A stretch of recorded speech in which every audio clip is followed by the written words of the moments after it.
Imagine você uma pessoa que é casada e tem um ou uma amante. Quando essa pessoa vem a óbito, o amante tem direito também à pensão por morte? Meu nome é Otávio Salum e hoje eu vou responder para você essa questão com base numa recente decisão do Supremo Tribunal Federal. Vem comigo! Antes de mais nada, a gente vai ver como é que funciona a pensão por morte, a grosso modo, bem resumidamente.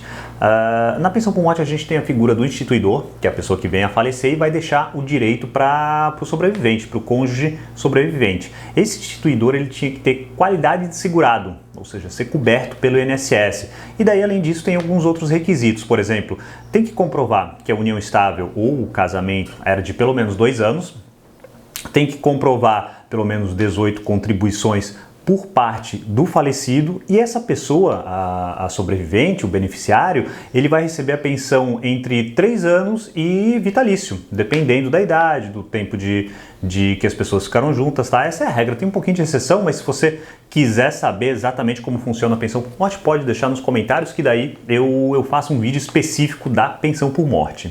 Para quem já acompanha o canal, sabe que eu gosto normalmente de utilizar bastante exemplos. Eu acho um pouquinho mais simples de entender do que ficar mencionando artigo de lei, jurisprudência e princípios e citar estudiosos da área.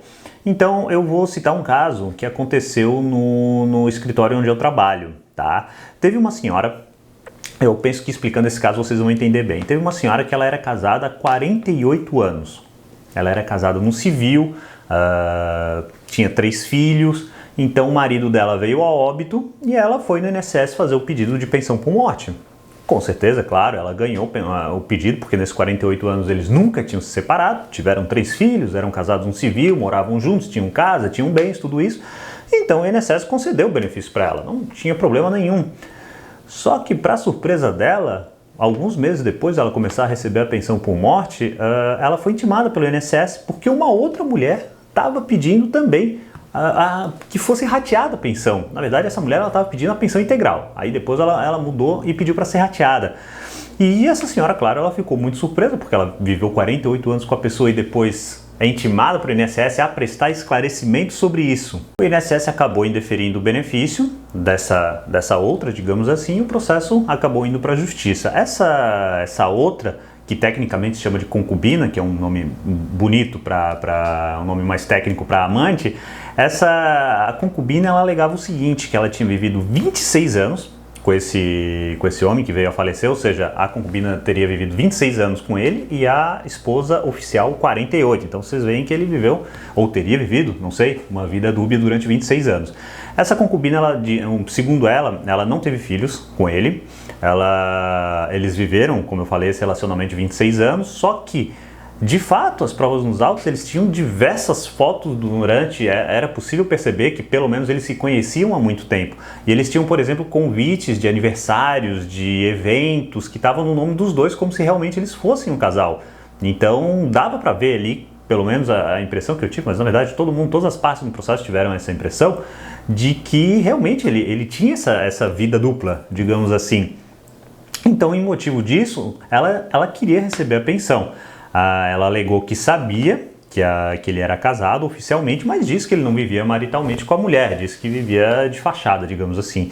E já a esposa oficial, ela disse que nunca soube da mulher e não tinha nada a ver. Isso é importante porque muitas vezes se a pessoa alega que sabe, se a pessoa diz que sabe, então a justiça pode entender que, poxa, se a pessoa sabia que tinha um terceiro no relacionamento, então essa pensão pode mudar. Então também teria outra variante, mas nesse caso, a esposa oficial, ela disse que não sabia. Bom, nesse processo teve audiências, 2 partes levaram testemunhas, uma comprovando ou tentando comprovar que realmente havia uma relação marital, que todo mundo sabia, que na comunidade todo mundo sabia, no caso a concubina, que eles eram um casal, e a outra levando testemunhas para dizer que nem sabia da existência dessa concubina, nunca tinha ouvido falar nela e quase teve um troço ainda quando recebeu a carta do INSS e depois a intimação na justiça para fazer a defesa no processo. O juiz ele acabou julgando que a pensão por morte deveria ser dividida entre as duas. Porque teria ficado bem comprovado que essa concubina ela teria realmente um relacionamento duradouro, e de fato 26 anos é um relacionamento duradouro, mas aí tem outras peculiaridades que a gente vai ver daqui a pouco. Então ele julgou que a pensão por morte deveria ser dividida, por exemplo. Então se a pensão era no valor de 4 mil, vamos supor, então cada uma receberia 2 mil. Acabou as duas partes recorrendo, porque a esposa oficial, logicamente, queria receber integral, dizia que nem sabia quem era a outra, e essa outra ela disse que é o seguinte, que também queria receber integral, pelo fato de que ela era a única mulher, embora a outra vivesse ainda junto, mas vivia só de fachada, digamos assim. E daí eu até queria saber, na opinião de vocês, se vocês concordam com essa decisão do juiz, se quiserem colocar nos comentários para a gente conferir aí a opinião do pessoal. Então, na verdade, depois de apresentar os dois recursos, eles foram suspensos, porque o Supremo Tribunal Federal, que para quem não sabe a instância maior do país na esfera do judiciário, ele estava para julgar realmente a validade ou não desse tipo de questão. Então, os recursos acabaram sendo suspensos e o processo ele só ia ser retomado depois da decisão do Supremo.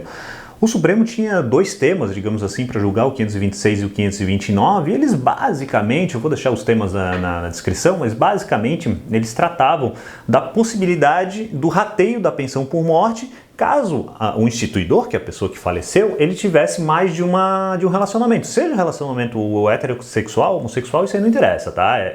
Isso aí é a mesma coisa.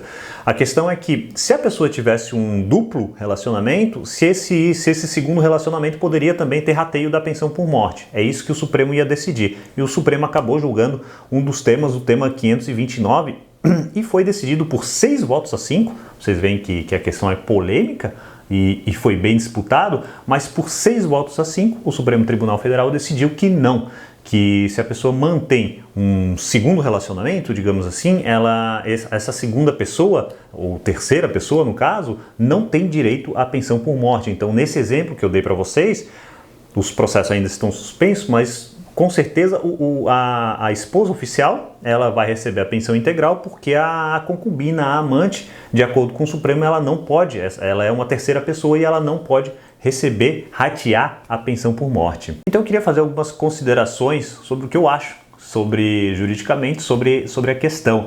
A primeira é a seguinte: o Código Penal ele prevê o crime de bigamia, ou seja, se a pessoa tem 2 casamentos, isso é considerado crime, a pessoa pode até ser presa por isso, ou seja, a pessoa não pode casar uma segunda vez.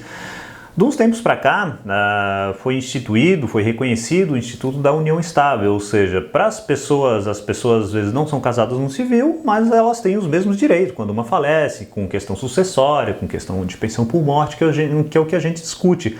Mas, a partir do momento que o Código Penal prevê uma penalidade para quem tem 2 casamentos, me parece que seria estranho se a pessoa se 2 pessoas pudessem receber a pensão por morte, pois tecnicamente, pelo menos de acordo com o Código Penal, isso seria crime, teria que revogar o artigo, a meu ver.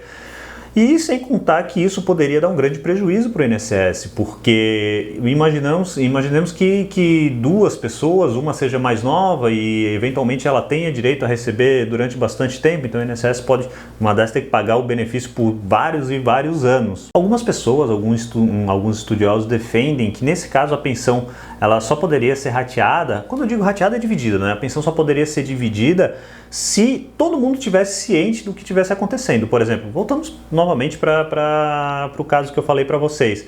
Então, suponhamos que a esposa oficial, digamos assim, ela sabia do relacionamento, que o marido tinha uma amante, tinha uma concubina. E estava todo mundo ciente. Então, alguns estudiosos eles defendem, olha, se está todo mundo ciente, todo mundo tem que receber.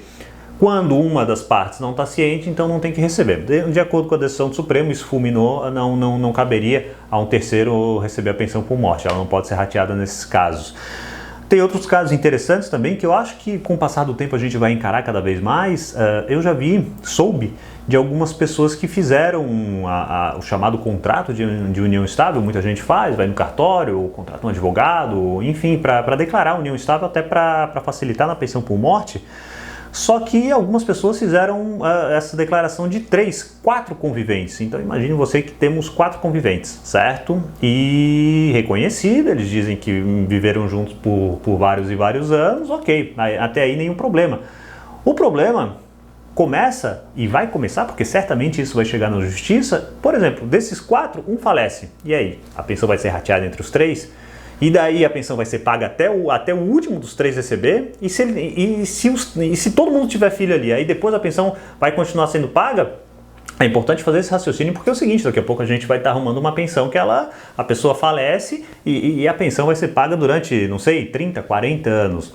Então, a gente já vem encarando esse tipo de situação, o judiciário certamente vai encarar, e eu queria saber o que você acha disso. Se puder deixar no comentário, acho que vai ser bem legal o debate do pessoal. Então eu espero que o assunto tenha ficado claro, eu tentei explicar de uma maneira bem informal, sem ficar citando artigo de lei, tudo isso, para que o pessoal realmente pudesse compreender a discussão e o que o Supremo decidiu. Se você gostou do vídeo, curte, dá um like, compartilha e se inscreve no canal para ficar sempre atualizado das novidades. Eu vejo vocês na próxima semana, um grande abraço a todos.